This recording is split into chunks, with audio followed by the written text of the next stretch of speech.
Globo Esporte. Oferecimento SOS Computadores, os melhores cursos de informática do país.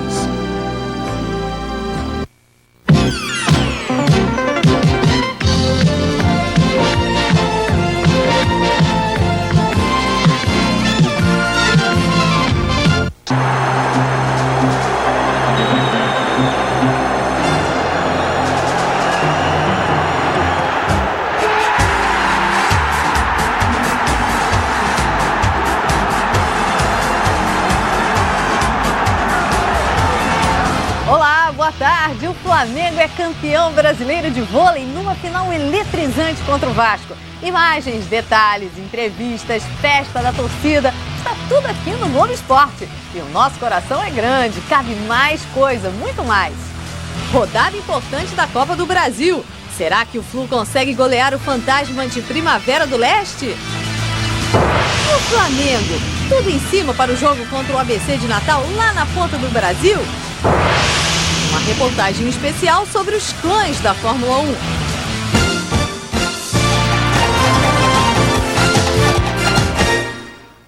Finalmente, é hoje, Friburguense e Vasco pela terceira rodada da Taça Rio. E olha que já vamos para a oitava rodada. O Vasco sobe a serra querendo esquecer a discussão entre Viola e Paulo Miranda no empate com o Fluminense. Os dois acabaram expulsos. Agora...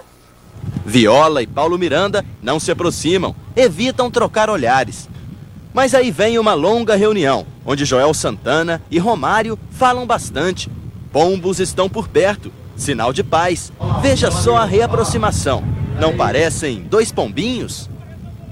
Nós só colocamos a pedra e finalizamos a situação.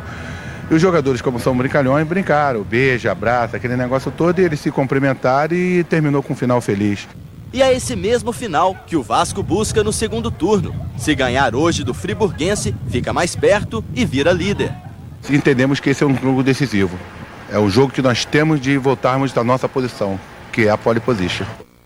O atacante Luizão do Corinthians foi operado do joelho direito esta manhã no hospital de São Paulo e passa bem. A operação realizada pelo médico do clube, Joaquim Grava, teve como objetivo a reconstituição do menisco e dos ligamentos cruzados rompidos durante a partida contra a Portuguesa há 2 semanas. Boa recuperação para o artilheiro. A torcida do América irritou o presidente da Federação de Futebol do Rio, Eduardo Viana, o caixa d'água. Ele não suportou a gozação numa faixa durante a rodada dupla de sábado. O jogo Madureira e Flamengo foi transferido para o estádio Caio Martins, em Niterói.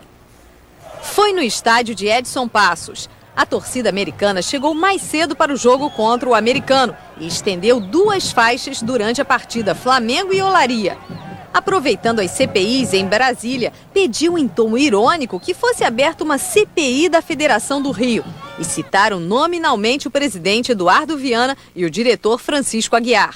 No intervalo, a polícia tentou retirar as faixas, mas uma ficou. Caixa d'Água confundiu as coisas e agora quer vetar o estádio do América para o estadual. Espera-se bom senso do dirigente para não estragar o campeonato por causa de uma provocação de torcida. Afinal, torcida pode provocar em qualquer estádio. Daqui a pouco, o programa rema a favor da maré. E uma galera que quer reverter a fama de alienados dos surfistas.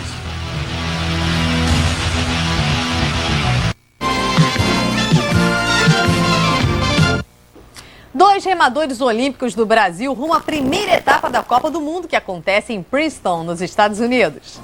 Marcellus Marsilis, 28 anos, representou o Brasil na Olimpíada de Atlanta em 96. Anderson Nossetti, 27, foi o único remador brasileiro na Olimpíada de Sydney no ano passado. Agora, os atletas do Grêmio Náutico União somam esforços na preparação para a primeira etapa da Copa do Mundo, que vai ser disputada no final de abril nos Estados Unidos. Anderson e Marcellus querem repetir a boa atuação da Copa do Mundo de 99, quando chegaram à final da competição. Remando juntos, eles conseguiram o melhor resultado já obtido por atletas brasileiros numa Copa do Mundo, 6º lugar. A gente espera tentar chegar entre os 6, né, mas tentar brigar por uma medalha ainda entre os 3 lugares. Para chegar lá, eles treinam cerca de 4 horas por dia, de segunda a segunda. E haja braço. São 40 quilômetros de remada diariamente, sempre aos olhos do técnico da seleção brasileira. Vamos, Doug, aperta o final. Tem que trabalhar mais duro, mais firme, toda a remada. É início da temporada, então a gente está acertando o barco, está acertando o conjunto, até o condicionamento físico. E com muita sincronia, eles partem para o primeiro desafio do ano nas águas.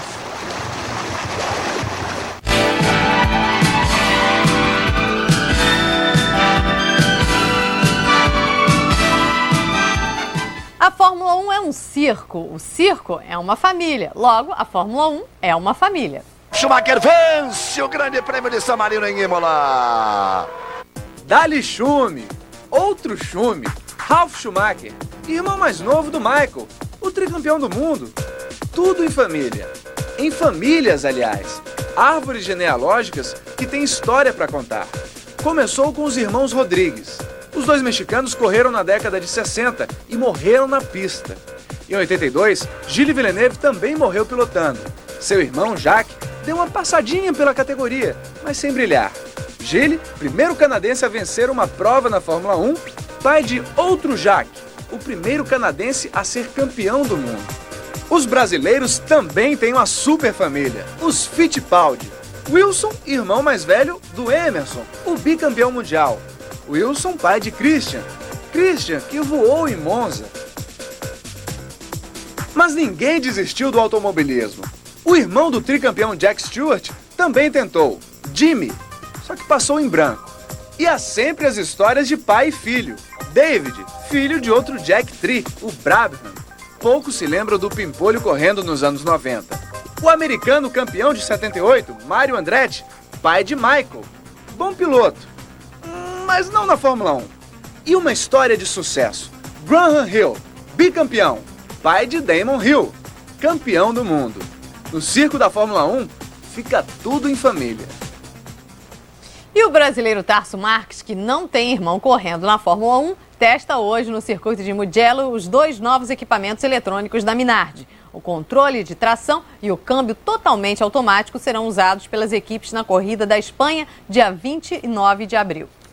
Gustavo Kuerten jogou agora há pouco no Saibro de Monte Carlo. A partida foi contra o espanhol Fernando Vicente. Rapidinha, durou 1 hora e Guga avançou para as oitavas. No primeiro set, Guga tem pouco trabalho contra o espanhol Fernando Vicente. Quebra o serviço do adversário 2 vezes. Os golpes de direita funcionam. E nesta bola cruzada, Guga fecha o set em 6-2. No segundo, Guga mostra firmeza no fundo de quadra e reflexo na rede. Olhem só que voleio. O brasileiro não dá chances ao espanhol. Veja o último ponto da partida. Um voleio perfeito. Vitória por 2-0, duplo 6-2. O adversário nas oitavas de final é o alemão Tommy Haas. Colé bro e aí meu irmão não fazem parte do vocabulário desses surfistas. Turismo e hotelaria. Administração. Fisioterapia. Cada um na sua, aprendendo o que lhe convém, estendendo o papo cabeça para a beira da praia. Código penal, tem muitos outros fatores que estão amarrados a eles, então... São os universitários catarinenses, se dedicando também ao esporte. Se o papo muda dependendo do que cada um lê ou aprende em sala de aula, a atividade deles na praia não. Aqui todos estão de olho num título universitário de surf. Que tal um campeonato só para eles e bem organizado, tipo profissional mesmo? Controle de acesso, radinhos para comunicação, notas via computador e um locutor bem informado, até sobre os estudos. Arquitetura. Nessa competição são 120 inscritos, encarando ondas de meio a 1 metro. Nem sempre sai tudo bem, mas vale tentar. É pelo menos divertido. Dá chance pro pessoal que não é profissional e fica um clima legal, uma atmosfera boa. O desafio na Praia da Joaquina abre a disputa, mas o exercício extra classe vai até novembro. Outras 3 etapas estão previstas no calendário e, pelo jeito, o número de estudantes adeptos ao esporte só tende a aumentar. Vem pra competir, entrou na água, não tem mais essa. Todo mundo quer ganhar uma moto, uma viagem, uma prancha, todo mundo quer se dar bem. Ah, tá valendo isso tudo? Tá valendo isso tudo, vale a pena. O ex-jogador Renan é o novo supervisor da seleção masculina de vôlei. O técnico Bernardinho ficou satisfeito com a escolha e disse que Renan pode até assumir o cargo de treinador quando ele estiver ausente.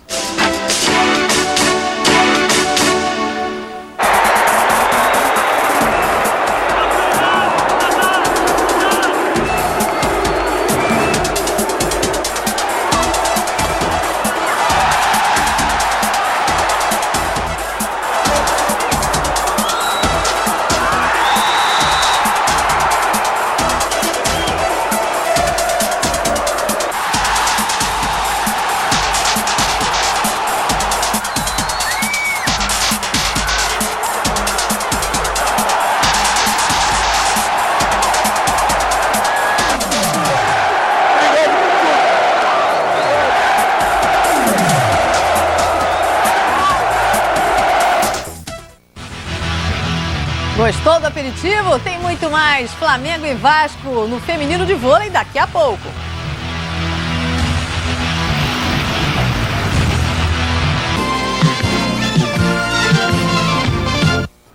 Acelerando é o GP da África do Sul de moto velocidade que vai deixar a sua manhã de domingo muito mais emocionante.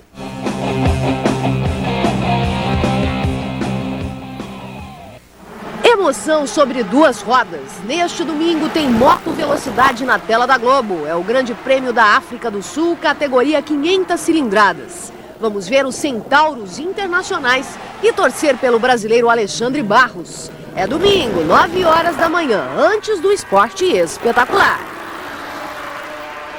Já classificado para a próxima fase da Libertadores, o Cruzeiro empatou com o Emelec em 0-0 ontem em Guayaquil. O zagueiro Kleber foi expulso.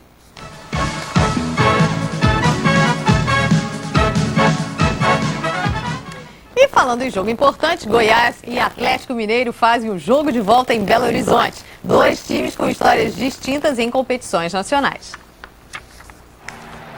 No Campeonato Brasileiro, o tabu já dura 11 anos. A última vitória do Goiás sobre o Atlético Mineiro foi em outubro de 90, 3-1 no Mineirão. Pela Copa do Brasil, a história é outra. Em 2 confrontos, a equipe goiana eliminou o time de Minas, em 89 e 90. E este ano está levando vantagem. No primeiro jogo pela segunda fase, ganhou de 3-1 no estádio Serra Dourada. O Goiás tem uma vantagem em tanto nessa partida de volta em Belo Horizonte. Pode até perder por um gol de diferença, que estará classificado. Para tentar impedir o ataque do Atlético, uma barreira mineira. O goleiro Arley, que conhece bem o adversário, era jogador do Cruzeiro. O gaúcho Fábio, zagueiro que soltou uma bomba no Serra Dourada e fez o terceiro na vitória de 3-1 no primeiro jogo, revela o segredo para tanta energia. O chimarrão é tradicional, né, de quem nasceu lá no Rio Grande do Sul, como eu, né? Quem sabe, né, o segredo não tá nele.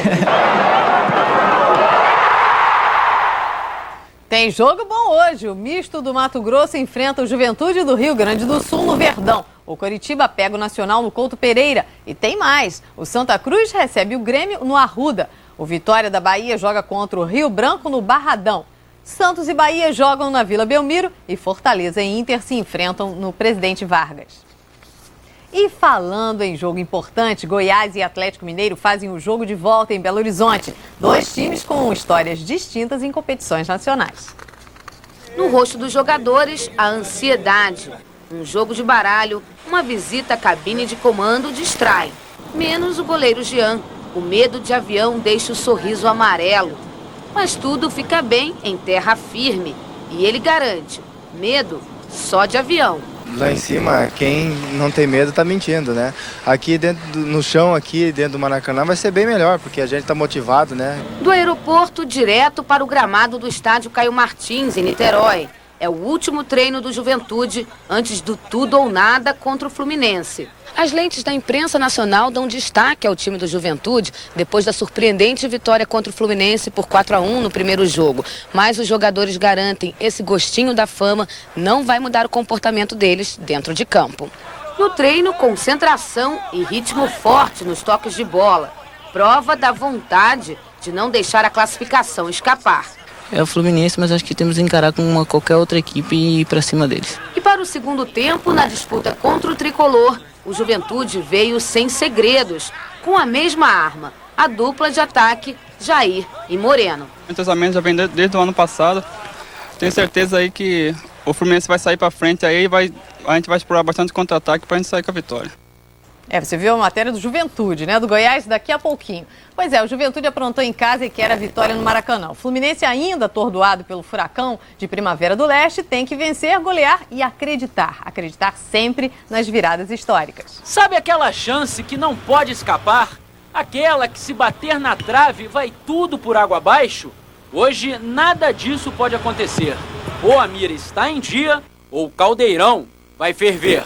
Sem fazer contas, o Fluminense precisa de uma vitória por no mínimo 3-0. Caso o placar seja 4-1, a disputa pela vaga vai para os pênaltis. Se o Juventude fizer 2 ou mais gols, a equipe tricolor terá sempre que abrir uma vantagem de 4 gols. Por exemplo, 6-2, 7-3 e por aí vai. Estaríamos então falando de uma missão impossível? Não é fácil, mas também não é impossível. Na vida tudo é possível. Você tem toda a razão, mas que é muito difícil é. Alguém lembra de uma grande virada? Não tem uma lembrança, mas com certeza existiram. Não tenho lembrado. O próprio Fluminense foi vítima. No Brasileirão de 95, depois de vencer por 4-1 no Maracanã, permitiu que o Santos fizesse 5-2 no Pacaembu. E o Flamengo, em 84, marcou 2-0 no Corinthians. Depois, o time de Sócrates goleou por 4-1. Supercopa de 91. O River Plate poderia perder por 2 gols do Cruzeiro. Fim de jogo, festa mineira com os 3-0. Quando você tem medo, qualquer missão é impossível. Quando você não tem medo, não existe missão impossível. O que não tem jeito mesmo é a morte, né? Tudo na vida a gente dá um jeito. Bom, agora sim você vai ver a matéria de Goiás e Atlético Mineiro, outro jogo importante da Copa do Brasil. No Campeonato Brasileiro, o tabu já dura 11 anos. A última vitória do Goiás sobre o Atlético Mineiro foi em outubro de 90, 3-1 no Mineirão. Pela Copa do Brasil, a história é outra. Em 2 confrontos, a equipe goiana eliminou o time de Minas, em 89 e 90. E este ano está levando vantagem. No primeiro jogo pela segunda fase, ganhou de 3-1 no estádio Serra Dourada. O Goiás tem uma vantagem em tanto nessa partida de volta em Belo Horizonte. Pode até perder por 1 gol de diferença, que estará classificado. Para tentar impedir o ataque do Atlético, uma barreira mineira. O goleiro Arley, que conhece bem o adversário, era jogador do Cruzeiro. O gaúcho Fábio, zagueiro que soltou uma bomba no Serra Dourada e fez o terceiro na vitória de 3-1 no primeiro jogo, revela o segredo para tanta energia. O chimarrão é tradicional, né, de quem nasceu lá no Rio Grande do Sul, como eu, né? Quem sabe nosso segredo não tá nele. Em Natal jogam Flamengo e ABC. O rubro-negro está em casa e, se vencer por diferença de 2 gols, volta para casa, já classificado para a próxima fase. Contra o River no Piauí, foi assim. Só deu Flamengo na arquibancada. Contra o ABC, parece que tudo vai se repetir. Em Natal, o Flamengo se sente ainda mais em casa. O único treino na cidade foi num lugar que tem muito a ver com a história do clube. Centro de Futebol Zico, uma filial potiguar do Clube do Galinho. Aqui 350 crianças participam de escolinhas. Dessa vez eles trocam a bola pela caneta. Esse caprichou. Petkovic, Juan, Roma, Edilson, Gamarra, Júlio César, Alessandro, Rocha, Reinaldo, Zagallo. Falta alguém? Só falta até agora o de Clemer. Vai ser quase como jogar no Maracanã. O preto e vermelho comanda isso aí, não tem dúvida. Em toda a parte do Brasil, desde a minha época que eu jogava, né? Sempre foi assim e atualmente é a mesma coisa. É aquela pressão que é sempre, né, fora de casa, os torcedores estão torcendo contra, de estar vaiando, essas coisas todas, aqui não acontece, porque a maioria dos torcedores são flamenguistas. Apesar da popularidade, na última vez em que jogou em Natal, o Flamengo deu vexame. Perdeu para o América por 2-1 e foi eliminado do Brasileiro de 98. Para a história ser diferente, o técnico Zagallo tem uma novidade. Pela primeira vez esse ano, vai conseguir repetir uma escalação. Até a hora da partida, os jogadores vão fazendo um treino cansativo, com as mãos. No país do futebol, a noite foi do vôlei. No país do Maracanã, a noite foi do irmão menor. O Maracanãzinho testemunha da grande final do Brasileiro Feminino de Vôlei. Na grande decisão, não em campo, mas em quadra, teve Vasco ou Flamengo. O ritual que se repete há anos está chegando ao fim. Estes podem ser o último aquecimento, o último jogo, a última final. Fernanda Venturini está grávida. Já havia anunciado que deixaria o vôlei depois do Campeonato Brasileiro. Leila quer mudar, sair da quadra, buscar novos caminhos. Mas há um Campeonato Brasileiro para decidir. Uma vitória do Vasco de Fernanda, como aconteceu no primeiro set, que acabou 25-23, forçaria uma quinta partida. Uma vitória do Flamengo de Leila, igual a do segundo set, que foi 25-16, encerraria a história. O Flamengo leva vantagem lá em cima, na arquibancada. Aqui embaixo tem a raça e a graça. Tem força para virar o jogo, vencer o terceiro set por 25-20, ficar pertinho do título. O Vasco tem elegância e vibração. Uma senhora equipe capaz de sair de uma desvantagem de 8 pontos, fazer 25-21 e forçar o quinto set. O primeiro quinto set nos 6 jogos disputados entre os dois times nesse campeonato. E que set! Melhor ficar com algumas imagens.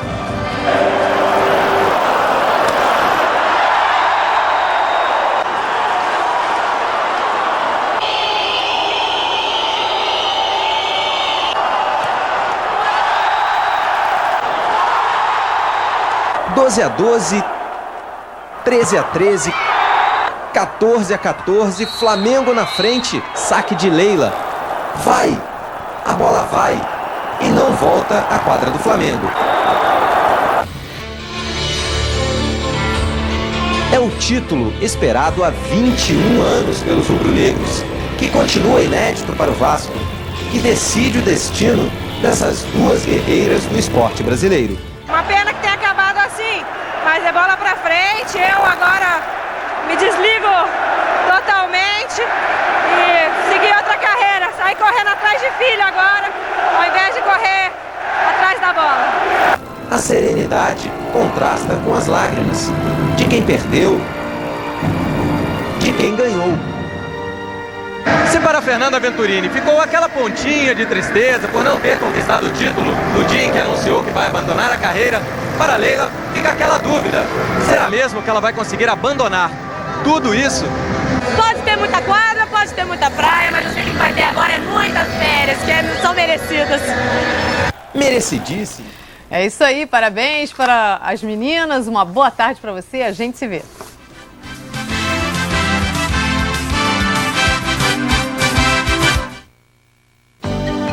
Globo Esporte, oferecimento SOS Computadores, os melhores cursos de informática do país.